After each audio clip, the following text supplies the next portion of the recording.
What's poppin', you guys? I'm your host, Ali's Animals, and you are listening to Poppin' That Popcat podcast, brought to you only on YouTube. In today's episode, we're going to be discussing if cat cafes are ethical and if they all need to be closed following the RSPCA's call. I thought that now is a good time to bring this issue up after the RSPCA's announcement that was made in March of this year, in which they stated the RSPCA and Cats Protection are calling for the phase-out of so-called cat cafes after revealing a remarkable 44% increase in licenses granted for the cafes during the last financial year.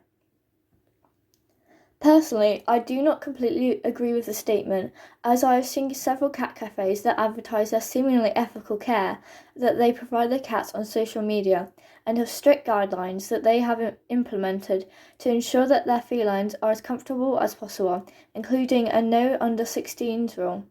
which helps reduce noise and doesn't allow for small children who have not yet learned how to handle animals gently.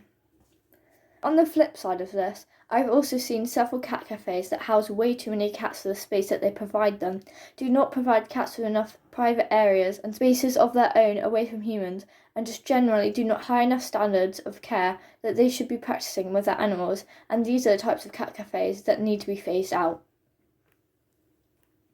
Now let's talk about the feedback received from the public and the owners of cat cafes. Many ethical cat cafes have responded to this by creating videos on social media talking through the high standards of care that they provide all their cats, and honestly they look amazing, and I'm so glad that there are some great responsible and knowledgeable cat cafe owners and employees out there, and many of these people have urged the public to do some further research on the topic. As for the public, some expressed their agreement with the statement and urged for action, whilst others argued against it, stating that cat cafes are positive spaces for animals and cats alike. Now, we have no way of telling the commenters' experience of cat cafes and whether or not they've actually visited one, so I think that although the mixed responses are intriguing, it is more important to make your judgment based on your knowledge of cats.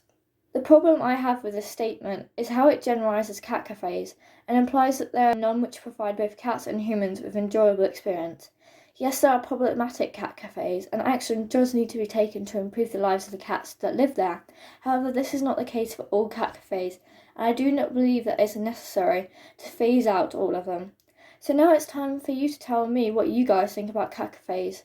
and if you think that they should all be closed. Let me know in the comments, and thank you so much for listening. I'll see you next time.